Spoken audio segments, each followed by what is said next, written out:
একদিন মা।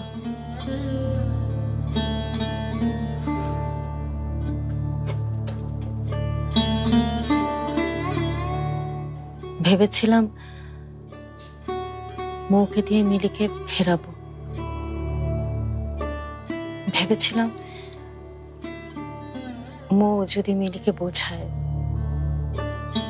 তাহলে মিলি নিশ্চয়ই সব বুঝবে। আর তাই উইল নিয়ে বাণিজ্য করতে গিয়েছিলি। অদল বদল, তোর ভাগ্যের বদলে মিলির ভাগ্য।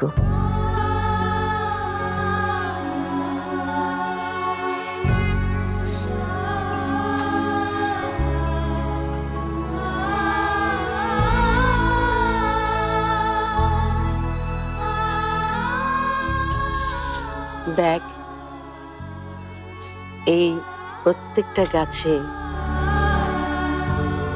রোজ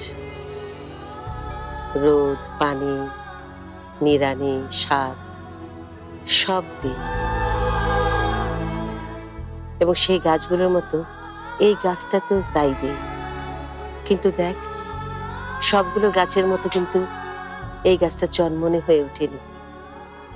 কেন হয়নি জানিস? কারণ কিছু ব্যাপার কারো হাতে থাকে না, কিছু ব্যাপার নিয়তির কাছে বাধা থাকে। সেটা আমি, তুই বা কেউ কিছুতেই বদলাতে পারি না। তাই বলে কি চেষ্টাও করবো না মা? আচ্ছা, কাটার গাছে কি কখনো ফুল ফোটে রে সামনে? গোলাপ তো কাটারই গাছ মা। হ্যাঁ, গোলাপ ফুলের গাছ, কাটাটা তার রক্ষা কবচ। ফুল বাঁচাতে গেলে কখনো কখনো কাটা লাগে সামনে, আর সেটা বোধহয় তুই বিশ্বাস করিস না।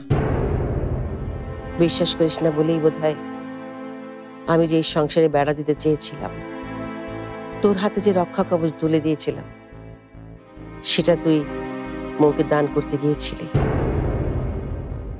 আর তার ফল কি হবে তুই জানিস? কিচ্ছু হবে না মা, জানেনি তো ইমরানের রাগ ছট করে ওঠে। ও রাগের মাথায় একটা ভুল কথা বলে ফেলেছে। ভুল ইমরান না, ভুল তুই করেছিস।